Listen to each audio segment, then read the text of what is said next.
identities. This is chapter 5, example 1.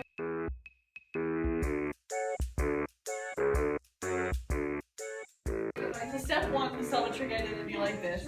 You want to simplify the numerator and something easier so that when you multiply that by the denominator, you don't have a ton of gross fractions in the bottom. So we're going to multiply it now.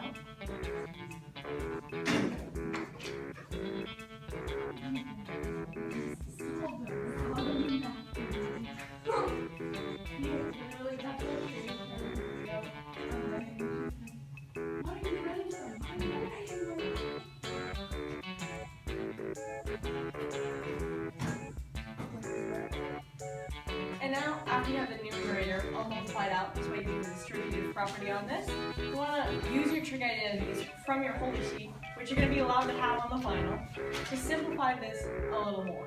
So we're going to use the identity sine squared plus cosine squared equals 1.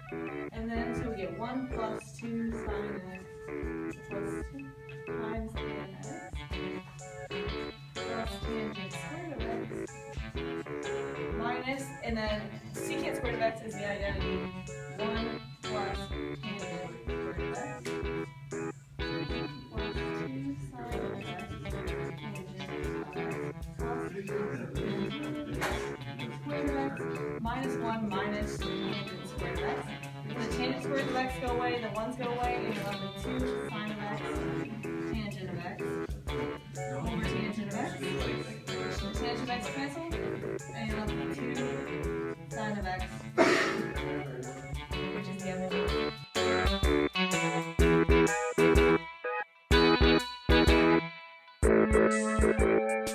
Trig identities, sum and difference, cosine of 15 degrees.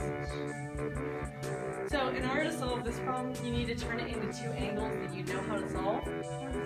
So we're going to turn it into cosine of 45 degrees minus cosine of 30 degrees. And now that we know the values of these, we're going to plug it into the sum and difference identity.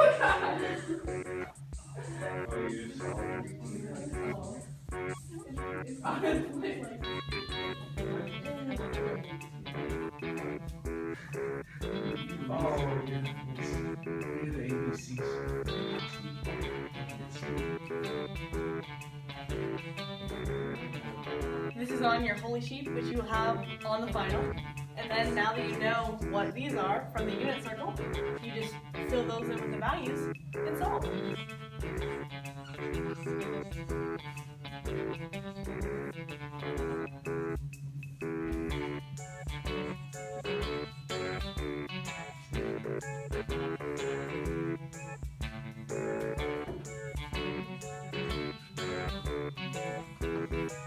Here's your final result, just from plugging in identities.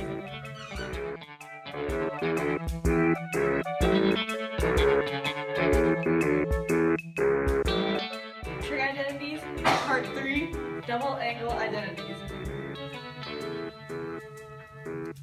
So in order to solve this, we're going to separate the first part into something we know. So we're going to make it cosine squared of theta plus sine squared of theta squared.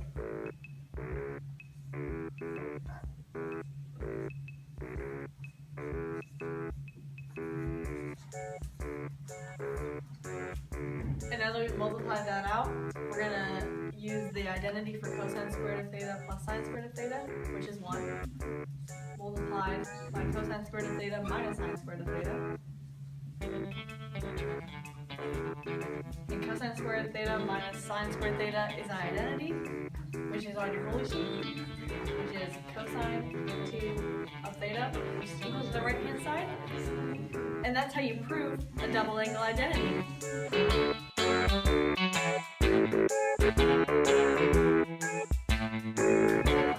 Right.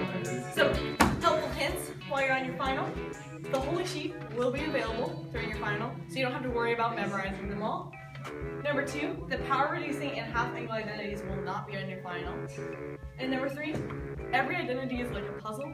You gotta solve it like one, and if you don't get the right answer the first time, go back and try again until you find one.